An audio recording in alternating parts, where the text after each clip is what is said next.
गुणातीताक्षरब्रह्मन् उत्तिष्ठ कृपया गुरो। आगम्यतां हि पूजार्थम् आगम्यतां मदात्मतः। सान्निध्यात् दर्शनात् दिव्यात् सौभाग्यं वर्धते मम।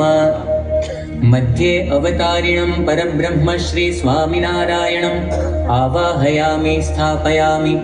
वामबाहो अक्षरब्रह्म श्री गुणातीतानंद स्वामी महाराजम् आवाहयामि स्थापयामि। पूर्वे ब्रह्मस्वरूप श्री भगतजी महाराजम् आवाहयामि स्थापयामि। दक्षिणे ब्रह्मस्वरूप श्री शास्त्रीजी महाराजम् आवाहयामि स्थापयामि। पश्चिमे ब्रह्मस्वरूप श्री योगीजी महाराजम् आवाहयामि स्थापयामि। उत्तरे ब्रह्मस्वरूप श्री प्रमुख स्वामी महाराजम् आवाहयामि स्थापयामि। अग्नौ प्रकट ब्रह्मस्वरूप श्री महंत स्वामी महाराजम् आवाहयामि स्थापयामि। सकलान् परमहंसान् गुणातीतमण्डल भक्तांश्च आवाहयामि स्थापयामि। सकलान् अवतारान्